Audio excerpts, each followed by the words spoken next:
The following is a production of Neural Network Media and is completely AI generated. It is intended for entertainment and educational purposes only.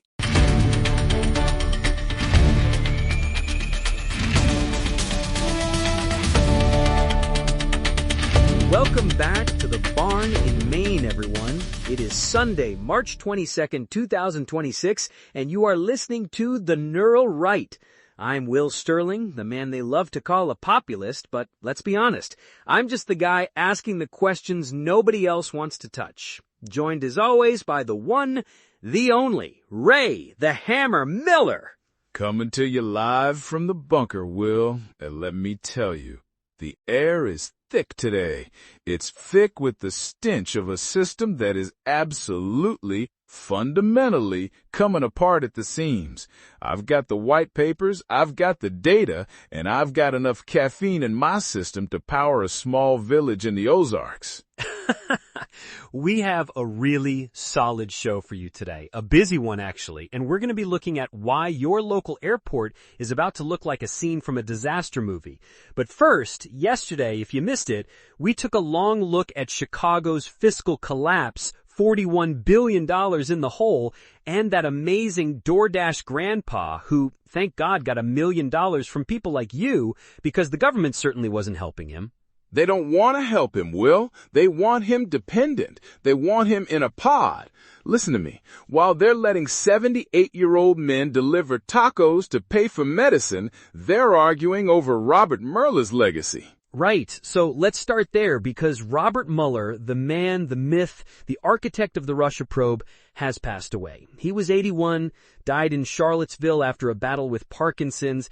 And Ray, the reaction to this, it tells you everything about the two different planets we're living on. Oh, it's a total mask-off moment for the globalists. Listen to me. The Guardian is calling him a Marine's Marine. Obama's out there talking about bedrock values. Bush is praising him. But look at what he actually did. He presided over the most sophisticated psychological operation in the history of the Republic. He spent 2 years chasing shadows, trying to undo a legitimate election. And people wonder why trust in the FBI is in the gutter? It's because of the Mueller era. I mean, really? I was reading the Post earlier, and they were acting like he was a secular saint. But then you have President Trump on Truth Social, and, well, he wasn't exactly sending flowers. He literally said, "Good, I'm glad he's dead." Now, Ray, look, I know people think that's harsh, but for the millions of people who felt like their vote was being interrogated by a 3-year-long grand jury, there's a sense of closure there, isn't there? Closure? It's justice. Listen to me. Trump called it a partisan hit job because it was a partisan hit job. And now we have Kash Patel over at the FBI. He didn't even issue a statement at first. Why should he? You don't honor the guy who tried to burn the house down while you're busy trying to fix the plumbing. The documents don't lie, Will. Russiagate was the pilot program for the lawfare we're seeing today. It's the frame, Ray. Think about it. They frame these bureaucrats as these untouchable guardians of democracy so that if you question them, you're attacking the institutions. But the institutions were used as weapons. And while we're talking about heroes and legends, we lost a real one this weekend. Chuck Norris, at 86. A legend, a true warrior, and I'm telling you, his passing marks the end of an era of American strength. Chuck wasn't just an actor, he was a symbol of what it meant to be a man who protects his own. Did you see the story in the Examiner about why he retired? In 2017, he basically walked away from everything to take care of his wife, Gina, after she got sick. People talk about toxic masculinity all the time, but that is the definition of the sacrificial leader. He's a guy who could kick your head off, but he's sitting by a hospital bed for years. Why is that so hard for the modern media to understand? Because they hate the nuclear family. Well, they hate it. They want men weak, lonely, and addicted to dopamine. Have you seen the World Happiness Report for 2026? It just dropped. Happiness among young people in the West is at a historic low. But wait for it. The media wants to blame climate anxiety or lack of government programs. Literally, it's never the fact that we've destroyed every social anchor they had. No, it must be the weather. But look, some people are fighting back. Dean Cain just launched Proud American Studios. He's trying to build a counter-narrative, a network for veterans and law enforcement. Why is it that the only people talking about patriotism are the ones the legacy media has blacklisted? Because the legacy media is a subsidiary of the ruling class. Listen to me.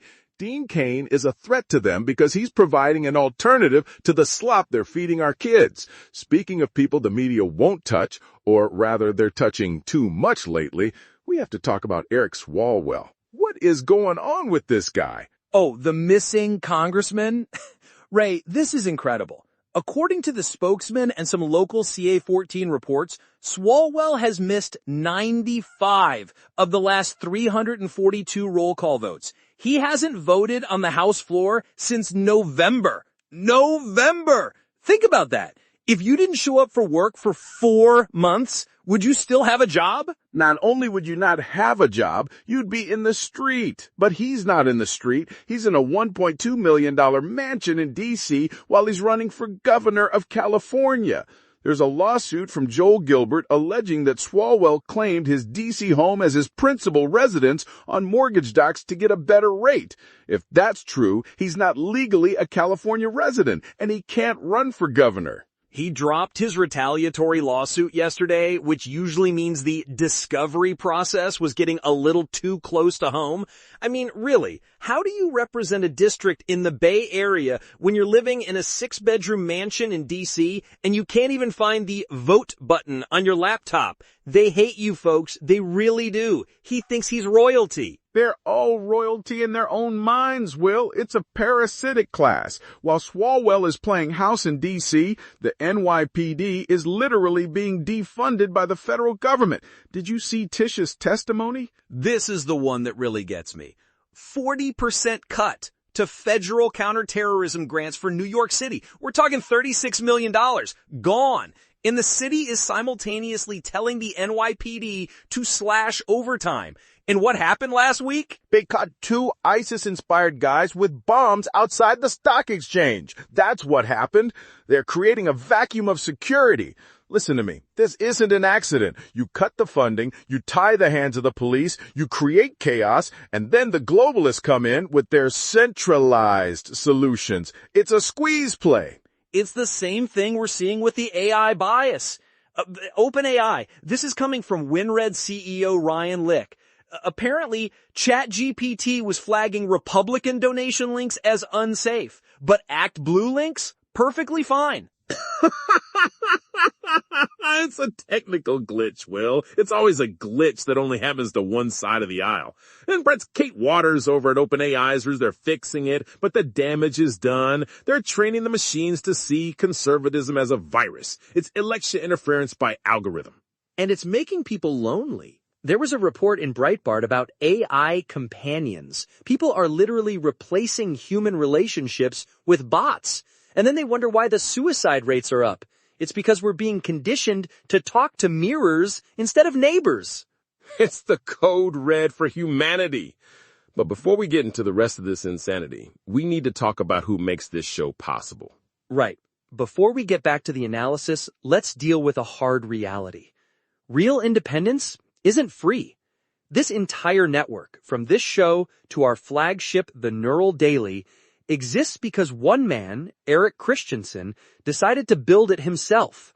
He didn't ask for a government grant. He invested his own capital and technical expertise to architect a media platform that respects your intelligence. If you value that kind of meritocratic building, back it up. And don't limit yourself to just the politics. Get the full strategic picture by subscribing to the Neural Daily and the rest of the network. Support the builder, and you support the mission. Amen to that. Support the builders, not the destroyers. Now, Will, we have to talk about the invisible tax. I've got the report from the American Tort Reform Association. Oh, this is the 4200 number? Listen to this, folks. The average American household is paying an extra $4,000 a year in what Ray calls a litigation tax. That's just the cost of businesses having to defend themselves against meritless lawsuits passed directly to you at the grocery store. It's a jackpot industry. They've turned the legal system into a slot machine. But there's a win in Kentucky. House Bill 78 just passed. It stops people from suing gun manufacturers for the crimes of individuals. I mean, finally, a little common sense. You don't sue Ford because a drunk driver hit you, right? You'd think. But Thomas Massie is fighting another battle. The Interstate Milk Freedom Act.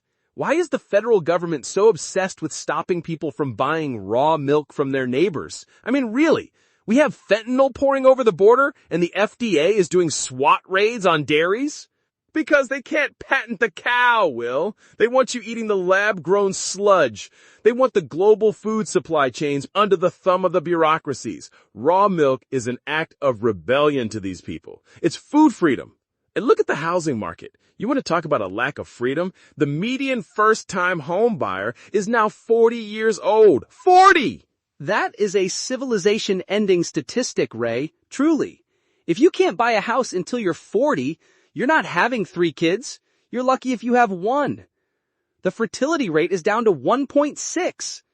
And the Senate actually passed a bill, Tim Scott and Elizabeth Warren of all people, to ban institutional investors from buying up all the single-family homes. But it's stuck in the House.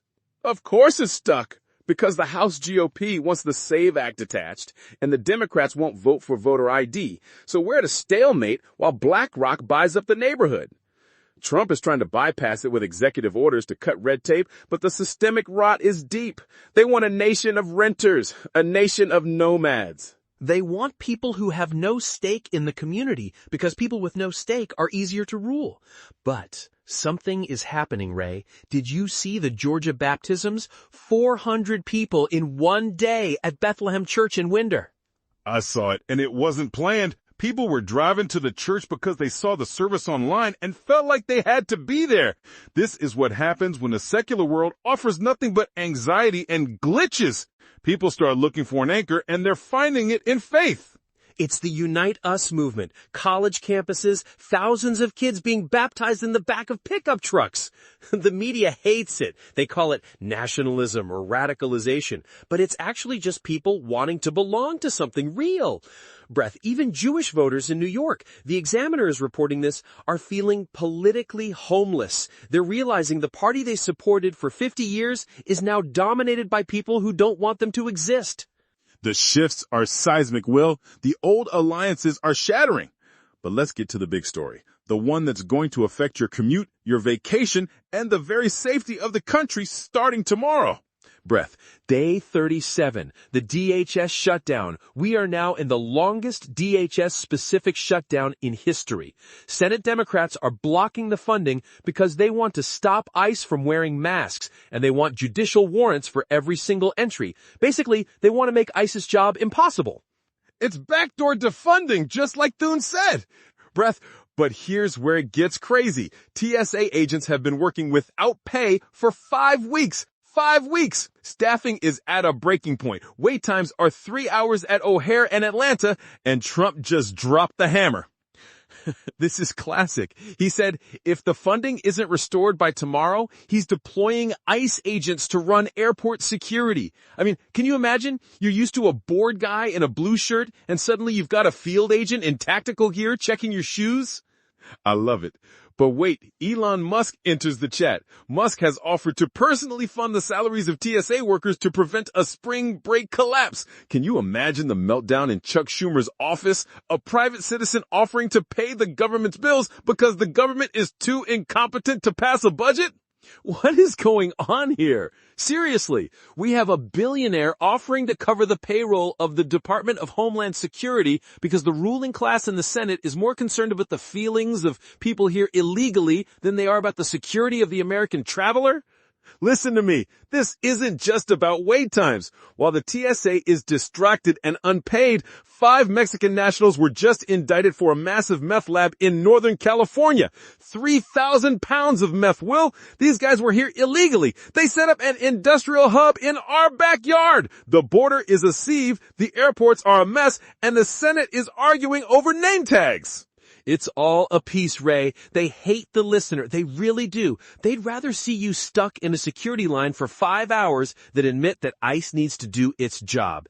Brett, and did you see the Genesis caravan forming in Mexico? Thousands more coming.